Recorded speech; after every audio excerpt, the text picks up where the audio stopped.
ঘুম আসে না মা।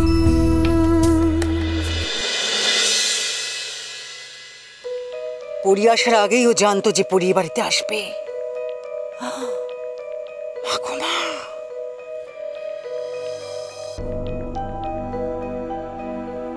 বুড়িমা, বুড়িমা তো এখনো বাড়িতেই আছে। এসো এসো না, এসো। এই খেলনাগুলো কার? কার আবার? যার ছবি তারই খেলনা। জানো, মা সব সাজিয়ে রেখেছে তোমার জন্য, আমাকে হাতও দিতে দেয়নি কোনোদিন। কেন? যদি ভেঙে যায় এই ঘোড়াটা। আমি কতবার উঠতে চেয়েছি, বলেছে আগে দিদি উঠবে তারপর তুই উঠবি। সেই জন্যই তো তোমাকে নিয়ে এলাম। আমি ঘোড়ায় উঠবো না। যার ছবি তার খেলনা, আমি ঘোড়ায় উঠবো।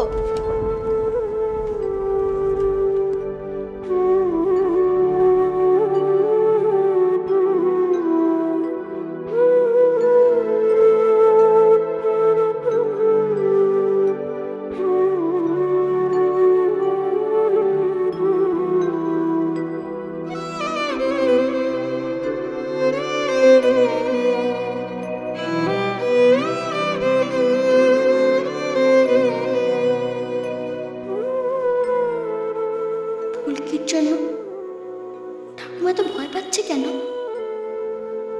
ফুলকি এখন কি করছে?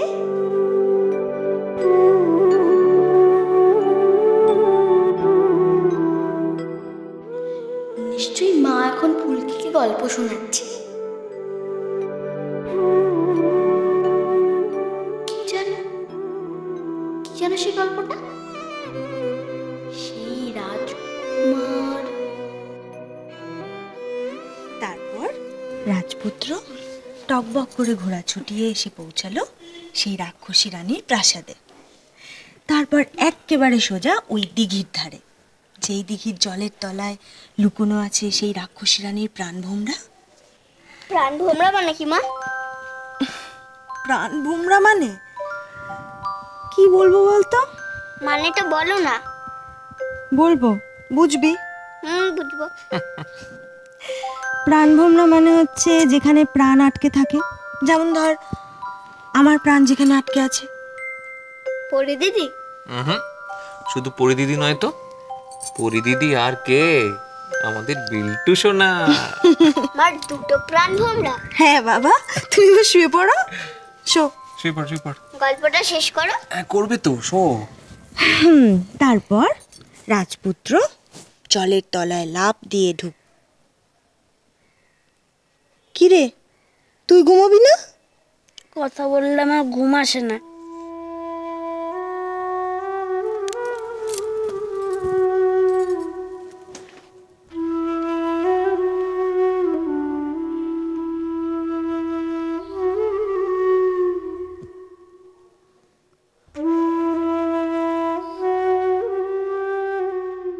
বাক্সের মধ্যে আছে প্রাণভোমরা। রাক্ষসী তো টের পেয়ে গেছে, আর যেই টের পেয়েছে অমনি সে হাউ মাউ খাউ করে দৌড়াতে দৌড়াতে আসছে।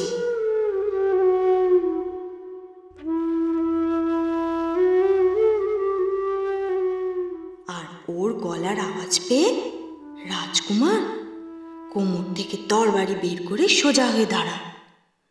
রাক্ষসী বলতে বলতে আসছে, কে রে? রাক্ষসী রানী বলল, কে রে? কে আমার প্রাণভোমরায় হাত দিয়েছে রে? আর খুব রেগে গিয়ে বলল, আও মাও কাও, মানুষের গন্ধ পাও। তখন রাজকুমার সঙ্গে সঙ্গে তরবারি বের করলো আর রাক্ষসী রানীকে এক কোপে মেরে ফেলল। তারপর রাজকন্যাকে উদ্ধার করে নিয়ে পক্ষীরাজ ঘোড়ায় চেপে জয় জয় করে ফিরে এলো। তারপর সবাই সুখে সংসার করতে লাগলো। মা, ওইখানে কি করছে? মা, ওইখানে কি করছে?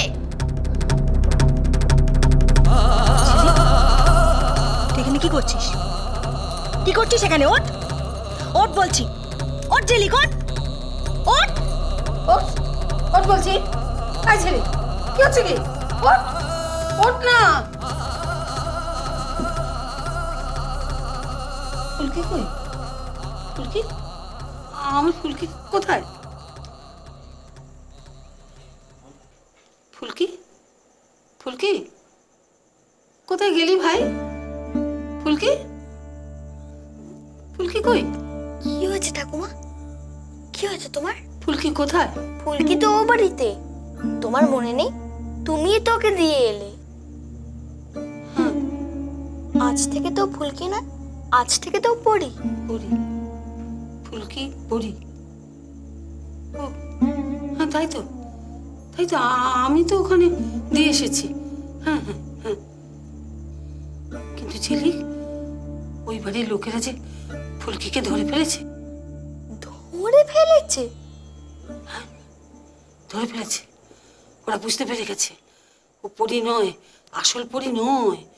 ধরে ফেলেছে, ওকে খুব মারছে, খুব বকছে, খুব বকছে। কি যে হবে, কি করবো এখন? হ্যাঁ, কি করবো? তুই তুই কি ওকে নিয়ে আনা? তুই ওকে নিয়ে আয়। না ঠাকুমা, তুমি একটুখানি বোঝার চেষ্টা করো। আমি কি করে বাড়িতে যাবো? আমি তোর কোনো কথা শুনবো না, একটা কথা আমি শুনবো না। তুই এক্ষুনি ওকে নিয়ে আসবি। হ্যাঁ, যা, এক্ষুনি যা। চুপ করো ঠাকুমা, চুপ করো। কেউ তোমার ফুলকিকে মারছে না, কেউ তোমার ফুলকিকে বকছে না। তুমি স্বপ্ন দেখেছো। স্বপ্ন? স্বপ্ন দেখেছি?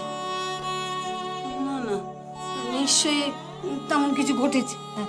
না ঠাকুমা, স্বপ্নে যা দেখা যায় তা ঘটে না। ঘটে ঘটে? না ঠাকুমা, এই তো আমি এক্ষুনি একটা স্বপ্ন দেখলাম। মা আমাকে পাশে শুয়ে গল্প শোনাচ্ছে। সেটা কি সত্যি ঘটেছে? একটিবার, তুই একটিবার যাচ্ছিলি, একটিবার গিয়ে ওকে নিয়ে আয়। আমিও তো তোর মতোই কষ্ট পাচ্ছি। যা যা যা যা, নিয়ে আয়। ঠাকুমা, না না, তোর কোনো কথা শুনবো না, একটা কথাও শুনবো না।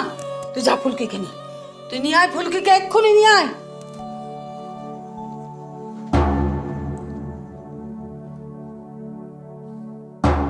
আমি স্বার্থপরের মতো ঠাকুমার নাতনিকে ঠাকুমার কাছ থেকে কেড়ে নিয়েছি। আমাকে কিছু করতেই হবে। কিন্তু কি করে আনবো ঠাকুমার কাছে? কি করে আমি ফুলকি কি আনবো? তোমায় ছাড়া ঘুম আসি না মা। চলো চলো চলো চলো চলো পাল্টাই।